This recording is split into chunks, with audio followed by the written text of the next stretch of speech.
Hey everyone, Jason here for Mindset Monday number 2.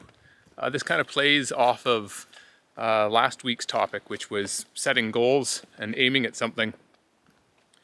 This week we're talking about how to make sure that those goals are actionable.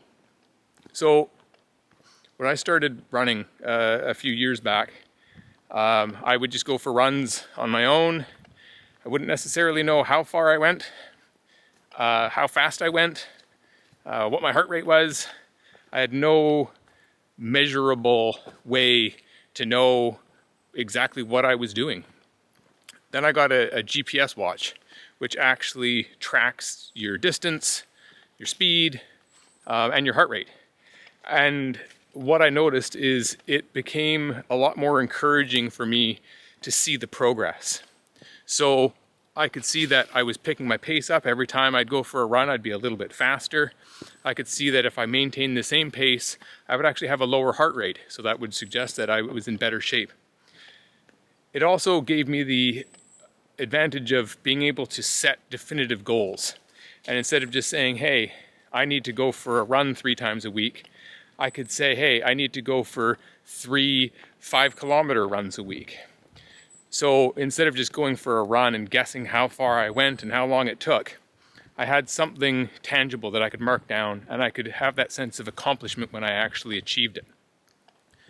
So you need definitive markers to point at whether or not you've achieved your goals, and hopefully you have incremental markers along the way. So you might have one overlying goal of, I want to run a marathon, or I want to save $10,000. But you should have small daily, weekly, monthly, incremental goals that set you on the right path to achieve your ultimate goal. You also need to have timelines.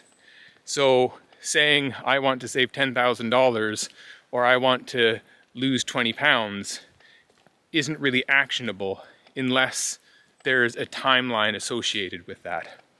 So set your criteria for what success looks like in your goal and set deadlines to achieve it.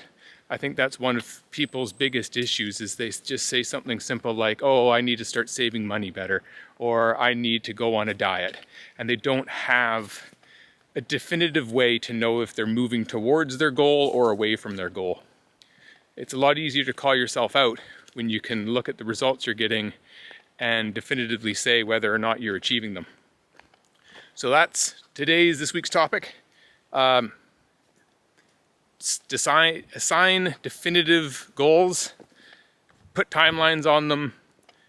That way you get the sense of accomplishment when you work towards them. You can see yourself progressing, and you can call yourself out when you're not doing the work. See you next time.